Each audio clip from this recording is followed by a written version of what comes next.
Lumipas at magbago ang panahon. Iisa at nakatatak ang kauna-unahang himpilan sa paghahatid ng serbisyo publiko at balita. Ito ang Radio Mindanao Networks. Higit 6 na dekada sa paglilingkod sa masang Pilipino. Sa Metro Manila, ito ang Dzxl 558 Radyo Trabaho, ang inyong gabay sa hanap buhay. At magandang tanghali po, welcome sa Pulso ng Metro. Pero syempre ngayon ay meron muna tayong press briefing na nagaganap ngayon at samahan natin si Dzxl Radyoman 4, Angel Ronquillo. Angel, good afternoon. Hapon sa iyo, Radyoman Ramcy, nagpapatuloy itong virtual press ko ni Presidential Spokesperson Secretary Harry Roque at kanyang guest nga, itong si ARTA Director General Jeremiah Belhica. Mga kasama, pakinggan natin ang nagpapatuloy na press con. Kinakailangan mag-replace ng kanilang mga luma at mga depektibong sensors para mapabilis yung daloy ng mga sasakyan. Kinakailangan mag-relocate, mag-reposition ng RFID installation ng reloading lanes. Kinakailangan magkaroon ng maintenance, improvement, upgrade ng kanilang mga system software. Kinakailangan na enhance public traffic management at improve customer service assistance, among others. So we adopt, of course, the recommendations of the TRB and TOTO. Thank you, Spoke. Salamat po. Thank you po. Thank you, Trish. Punta tayo ulit kay Yusek Rocky. Thank you, Secretary. From Virgil Lopez of GMA News Online, Congress has appropriated 72.5 billion pesos for COVID-19 vaccine procurement, storage, and distribution in 2021, which is lower than the 83 billion proposed under the Senate version. Would this be enough? Tingin ko po sapat po yan. Kasi nga, dun sa scheme na ipapatupad ng DOF, hindi pa nga po galing sa national appropriations yung 72 billion na initially kinakailangan natin para sa 60 million na katao na mababakunahan. No? Kung maaalala nyo po, napakaliit lang nung initial amount na kukunin natin sa budget kasi hindi nga natin alam kung kailan lalabas yung bakuna. Pero ngayong malinaw na lalabas siya pagkatapos po maipasa ang budget, nandyan na rin po yan. No? So tama rin po yan.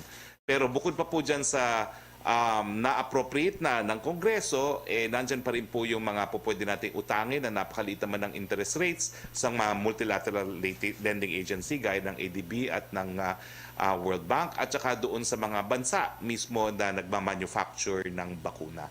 I would say na since linagay po yung halagang 7.2 billion na enough na para sa 60 million at meron pa tayong leeway para umutang, ay ang tingin ko, sapat-sapat po ang ating magiging pondo para mag-angkat ng mas mahigit pa sa 60 million dosage. No? Dahil ito po ay para pasigurado lang na yung pinakamahihirap ay magkakaroon ng bakuna. So yung excess po, para sa lahat na po yan. A second question po niya, Senator Pamphilo Lacson has questioned the move of the Bicameral Conference Committee to increase the 2021 budget of the DPWH to 694.8 billion pesos despite its low disbursement rate in past years. How will the government address such low utilization record? Hindi ko po alam kung totoo na mababa ang absorptive capacity ng DPWH. Nung kongresista po ako, I noted that, no, at least in the first 2 budgets na nag-participate ako. Pero ang alam ko po, nung lumipat na ako sa Malacanang, substantial po yung talaga yung pagtaas ng absorptive capacity na tinatawag ng DPWH.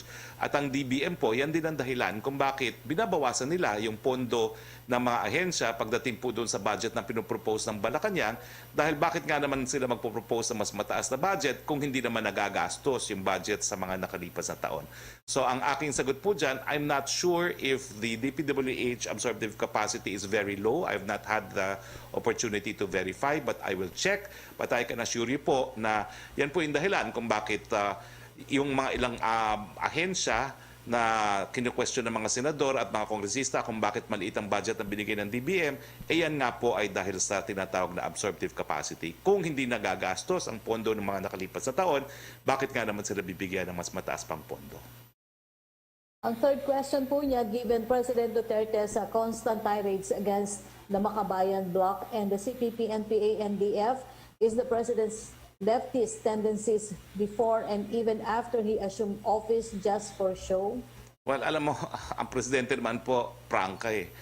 Pumayag nga siya na maging kabahagi ng kanilang legal front, no? Yung naunang organisasyon ng karapatan, no? Nung siya'y kumampanya bilang presidente, siyang sinuportahan ng Makabayan Bloc. Binigyan niya ng representative sa kabinete ang Makabayan Bloc. No? Ito po'y nagpakita na handang makipag-ugnayan at makipag-bayanihan ng presidente sa lahat ng mga Pilipino kasama na itong Makabayan Bloc. Pero ang punto nga po ni presidente, kailan ba titigil itong labanan? Bakit hindi ba kasi itigil na, ibaba na yung kanilang mga armas at gawin na lang ang pakikibaka doon po sa Kongreso at sa mga legal na pamamaraan? So, matapos po ang 4 na taon, bumitaw nga sa suporta nila kay Presidente ang Makabayan Bloc at sinasabi lang naman po ng Presidente ngayon ang katotohanan. Itigil na ang armed struggle at yan po ay hindi katanggap-tanggap na ang Pilipino pumapatay sa kapwa Pilipino. Thank you, Secretary. Salamat din. Pierre Nada, please. Good afternoon, Secretary. Sir, first question, has President Duterte sought a meeting with the telco representatives? Hindi pa po, no? But I will make sure that he will have access to the reports of all the telcos, to the report of the NTC, as well as to the rankings, no? Before and after he gave warning to the telcos.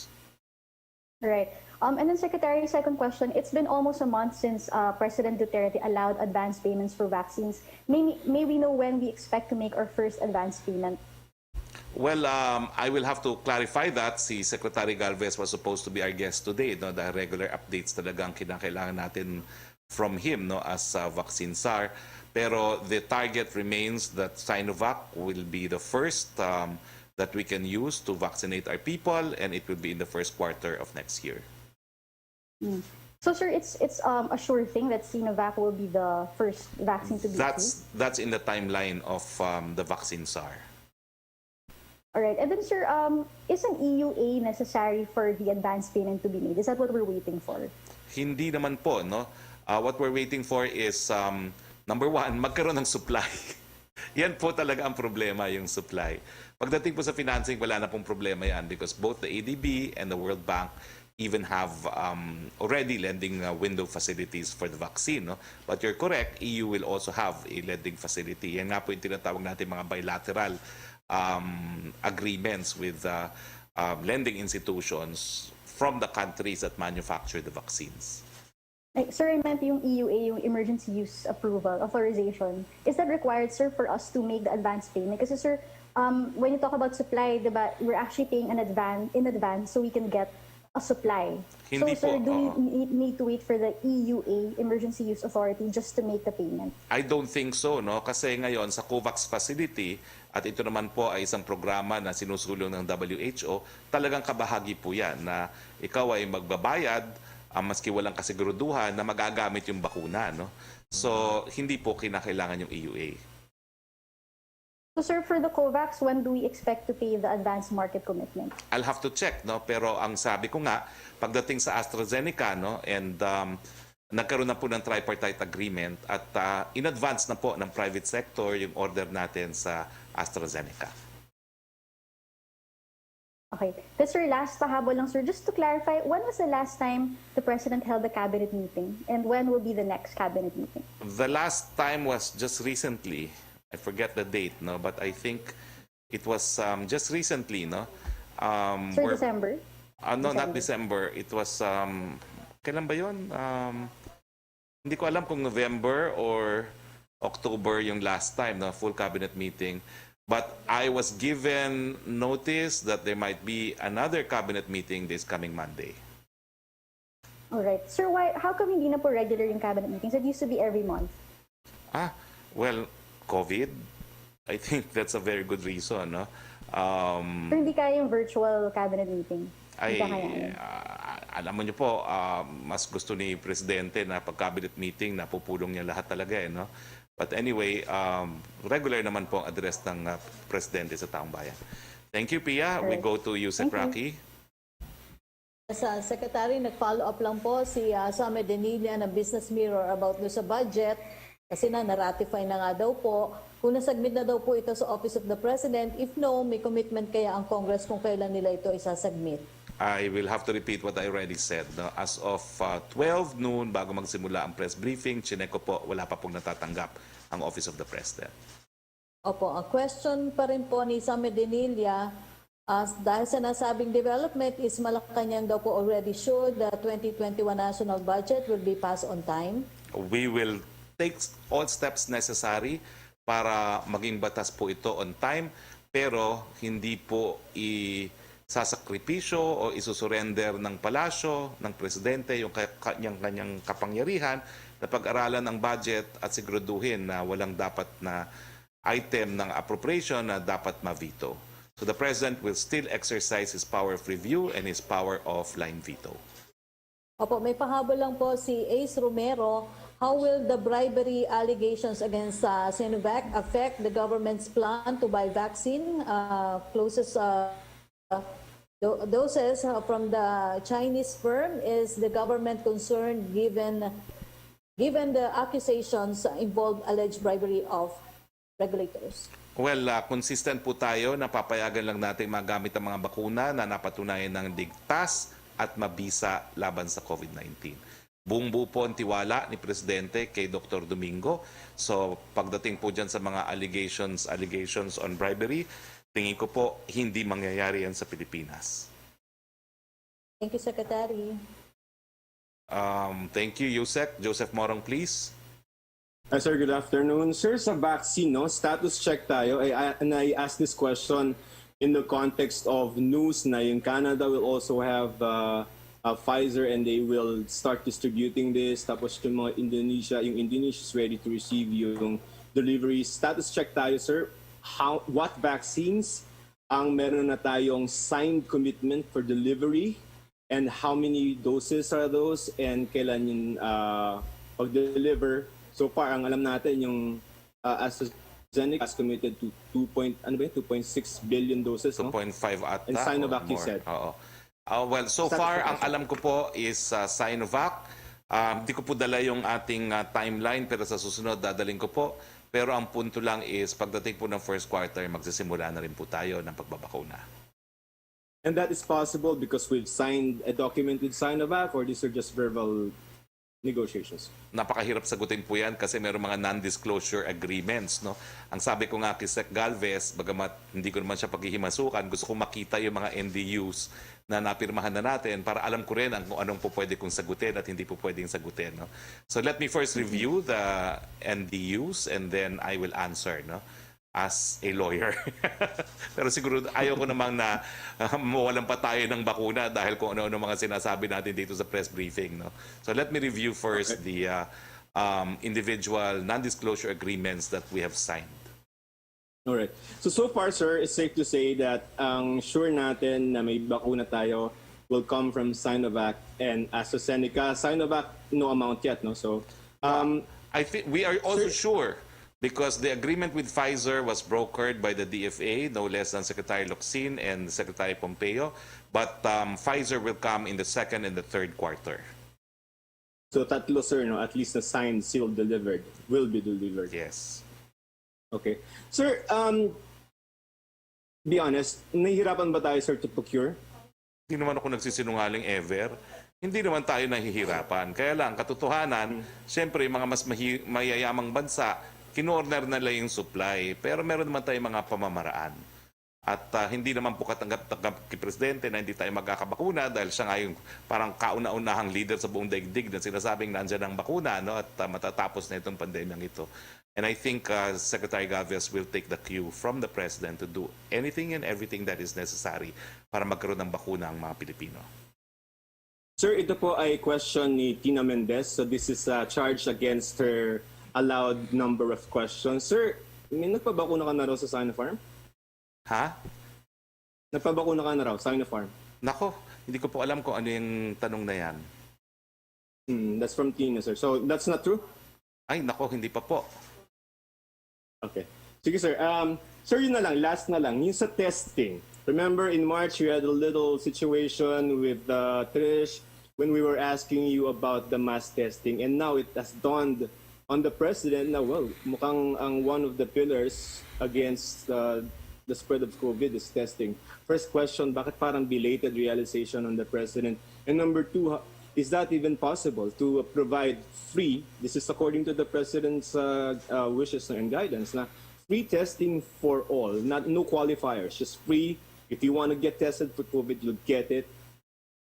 Again, regardless of when the President actually realized the importance of testing, it has always been our priority in the IATF and by the vaccine SAR, which explains why isa tayo sa pinakamataas na testing rate ngayon, no? Hindi lang capacity, kundi rate. So actually, I think that question is moot and academic kasi nangunguna na tayo ngayon sa daigdig pagdating sa actual testing conducted. No? At yung pangalawang question mo ay... Ano yung pangalawang question mo? Possible ba yan, sir? Kasi ang lagi po narinig sa inyo is PhilHealth. No? Sa ngayon naman, Pero, PhilHealth talaga eh.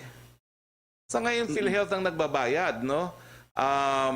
Yan naman po ay kabahagi kasi nung ating batas na sinulong, Universal Healthcare, na kasama po sa Universal Healthcare yung diagnostic, no? At pati nga yung immunization dapat kasama din dyan.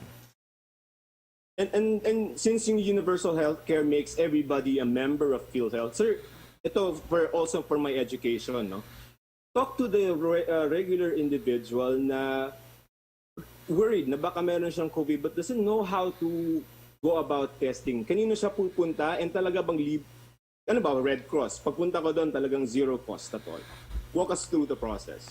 Well, pupunta po kayo sa isang testing facility. Ito po yung ginagawa rin namin. Mag-fill up kayo ng form, isusulat nyo po yung PhilHealth number nyo dyan at kukuhanan kayo ng swab.